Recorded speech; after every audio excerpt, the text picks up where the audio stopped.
Sejarah Fatu Makkah, pembebasan kota Makkah. Fatu Makkah artinya pembebasan kota Mekah. Fatu Makkah atau Fatu Mekah merupakan peristiwa pembebasan kota Mekah oleh umat Islam dari kaum Quraisy. Peristiwa Fatu Makkah terjadi pada bulan Ramadan 8 Hijriah atau tahun 630 Masehi. Salah satu hal yang menyebabkan terjadinya peristiwa Fatu Makkah adalah pelanggaran perjanjian Hudaibiyah oleh kaum Quraisy. Perjanjian Hudaibiyah adalah sebuah perjanjian yang diadakan di wilayah Hudaibiyah Mekah pada Maret tahun 628 Masehi, Zulkadah, 6 Hijriah.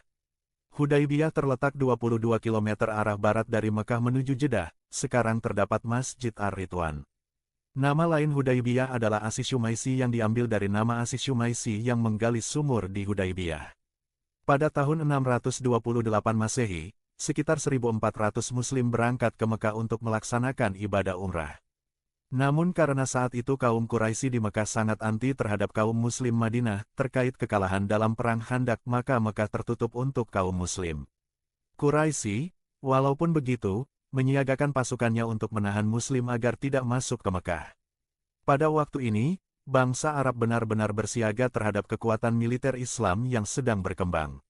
Nabi Muhammad mencoba agar tidak terjadi pertumpahan darah di Mekah, karena Mekah adalah tempat suci.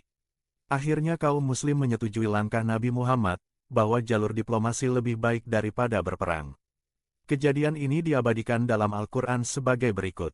Dan dialah yang menahan tangan mereka dari membinasakan kamu dan menahan tangan kamu dari membinasakan mereka di tengah kota Mekah sesudah Allah memenangkan kamu atas mereka, dan adalah Allah Maha melihat apa yang kamu kerjakan.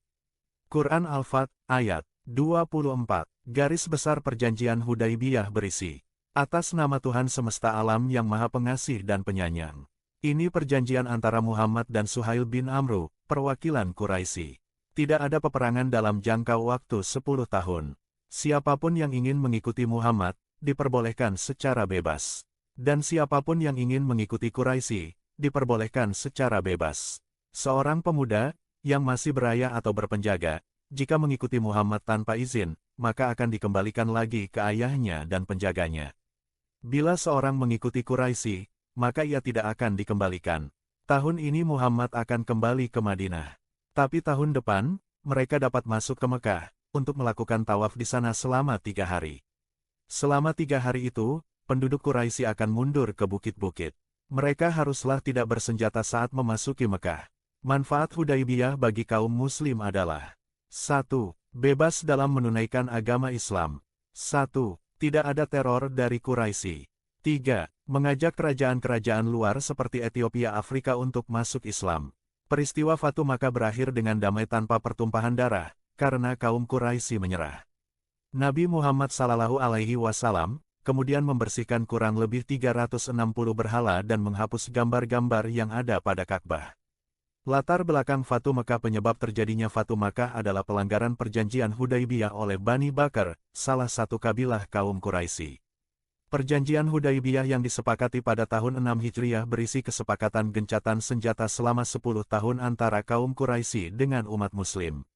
Dalam perjanjian dijelaskan bahwa apabila setiap kabilah ingin bersekutu dengan kaum Quraisy atau Muslim, maka tidak boleh dihalang-halangi oleh salah satu pihak yang bersepakat. Tidak lama setelah perjanjian Hudaibiyah dibuat, Bani Huzah menyatakan bergabung dengan Nabi Muhammad SAW. Bani Bakar kemudian menyerang dan membantai Bani Huzah. Setelah itu, Bani Huzah melapor kepada Nabi Muhammad untuk meminta bantuan pasukan. Nabi Muhammad tidak segera mengiyakan, tetapi meminta Bani Huzah menunggu waktu yang tepat. Kendati demikian, Nabi Muhammad tidak tinggal diam dan mengirimkan perwakilan damai kepada pemimpin Quraisy dengan membawa sejumlah tawaran. Di antaranya, Nabi meminta kaum Quraisy untuk membayar ganti rugi terhadap korban dari Bani Huzah. Kaum Quraisy harus menghentikan persekutuan mereka dengan Bani Bakar.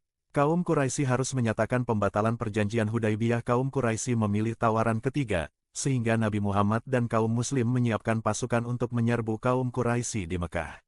Peristiwa pembebasan kota Makkah ini merupakan titik pijak umat Islam pulang ke Ka'bah dan Makkah, tempat di mana Rasulullah SAW dilahirkan dan Islam bermula. Sejarah Fatu Makkah. Awal dari sejarah Fatu Makkah adalah dilanggarnya perjanjian Hudaibiyah yang diteken oleh Nabi Muhammad alaihi wasallam mewakili Islam dengan Suhail bin Amr mewakili kaum Quraisy di tahun ke-6 Hijriah. Salah satu poin pentingnya adalah kesepakatan untuk melakukan gencatan senjata selama 10 tahun. Namun, perjanjian itu dilanggar kaum Quraisy yang membantu Bani Bakar menyerang dan membantai Bani Huza'ah, sekutu umat Islam. Setelah tragedi itu, perwakilan Bani Huza'ah menghadap Nabi Muhammad di Madinah dan menceritakan pengkhianatan kaum Quraisy di Makkah. Akibat pengingkaran kaum Quraisy itu, Nabi Muhammad segera menyiapkan 10.000 pasukan untuk menaklukkan Makkah. Meski menyiapkan pasukan dengan jumlah besar, Nabi tidak menghendaki adanya peperangan. Ia bahkan berpesan agar pasukannya tidak menyerang kecuali dalam keadaan terpaksa. Pasukan Muslim dapat menaklukkan Makkah tanpa perlawanan berarti dari kaum Quraisy yang kalah jumlah pasukan. Setelah dilanggarnya perjanjian Hudaybiyah, Nabi segera menyiapkan pasukan untuk memasuki kota Makkah. Mendengar arahan dari Nabi itu, para sahabat pun bersorak gembira karena akan memasuki dan menaklukkan kota Makkah. Salah satu pemimpin pasukan, Sa'd bin Ubadah radhiyallahu anhu, pembawa bendera, dengan lantang mengatakan, "Hari ini adalah hari pembalasan dan penghabisan mereka, al-yaum yaum al-malhamah," katanya dengan berapi-api. Namun, Nabi tidak sependapat dengan Sa'd. Ia meminta Ali bin Thalib radhiyallahu anhu untuk menegur Sa'd dan mencopotnya sebagai panglima pembawa bendera. Setelah dicopot, bendera diserahkan kepada anak Sa'd bin Ubadah yaitu Qais bin Sa'd bin Ubadah. Dan Nabi pun mengatakan dengan tegas, "Hari ini adalah hari kasih sayang, al-yaum yaum al-marhamah," tegas Nabi Shallallahu Alaihi Wasallam dengan penuh haru. Di tengah misi merebut kota Makkah, banyak orang-orang Quraisy datang memasuki perkemahan umat Islam untuk bernegosiasi. Mereka para Quraisy berkali-kali datang dengan tujuan agar Nabi Muhammad Sallallahu Alaihi Wasallam membatalkan pengiriman pasukan ke Makkah. Mereka meminta Nabi untuk mundur, karena ini masalah dengan Bani Huza'ah, bukan dengan Nabi. Mereka selalu mengeluarkan propaganda-propaganda yang menguntungkan pihak Quraisy. Mereka tahu bahwa kekuatan kaum Islam sangat banyak dan kuat. Namun, Nabi SAW tetap bergeming, karena kaum Quraisy sendiri yang telah melanggar dan membunuh orang-orang Huza'ah. Negosiasi tidak berhasil. Nabi Muhammad tetap bersikukuh untuk memerangi yang melawan baik dengan pedang maupun dengan tombak. Awalnya para orang-orang Quraisy menentang, bahkan akan melawan pasukan Nabi Muhammad Sallallahu Alaihi Wasallam. Mereka berkata lebih baik mati daripada Muhammad Sallallahu Alaihi Wasallam kembali ke Mekah. Tetapi setelah mendengar jumlah pasukan Nabi Muhammad Sallallahu Alaihi Wasallam sangat banyak dan mustahil jika pasukan Quraisy mampu mengalahkan, akhirnya mereka menyerah. Nabi Muhammad Sallallahu Alaihi Wasallam memberi jaminan keamanan kepada semua orang Quraisy yang tidak menghunus pedang, yang mau tetap tinggal di rumahnya, atau memasuki rumah Abu Sufyan, atau memasuki Masjidil Haram. Semua orang akan dijamin aman. Hanya mereka yang melawan, yang akan diperangi.